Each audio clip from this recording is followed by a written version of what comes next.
Makanya kemudian stigma itu muncul, orang kan kok lebih sering lihat dia TV di TV gitu ya. daripada misalnya sebagai peran-peran kedewanan. Nah itu stigma itu muncul, stereotip itu muncul begitu.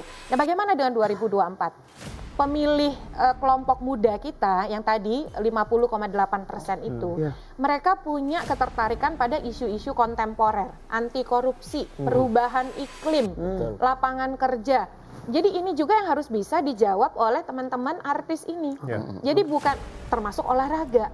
Kan walaupun pekerja seni pasti olahraga juga menjadi salah satu isu yang menjadi fokus begitu. Nah, bagaimana mengenali kebutuhan para pemilih? Kelompok muda itu bukan hanya sebagai objek.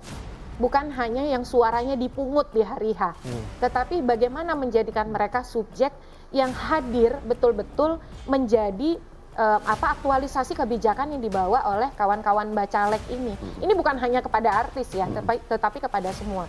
Karena bagi saya sih gerakan-gerakan seperti misalnya mengajak pemilih itu mencermati rekam jejak, mencermati latar belakang bagaimana performa mereka di profesi sebelum menjadi anggota dewan. Itu mulai ramai sekarang. Jadi bukan hanya memilih sekedar memilih, tapi bagaimana bijak untuk memilih, bagaimana menjadi pemilih yang terinformasi dengan baik, well-informed voters tadi.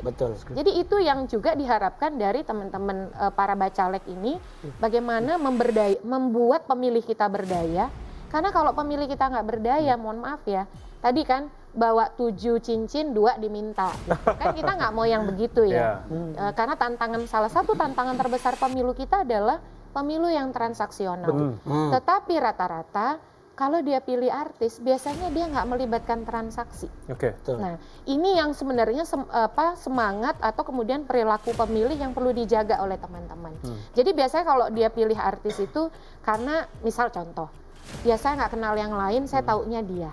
Tetapi bukan hanya menurut saya sekedar dia taunya dia, tetapi dia tahu, tapi juga tahu dia karena dia membawa sesuatu untuk pemilih yang tadi ya. Tawaran saya akan berbuat untuk disabilitas, saya akan memajukan seni daerah, saya akan berbuat untuk 3M ini. Ini tantangan dari para bacalek itu.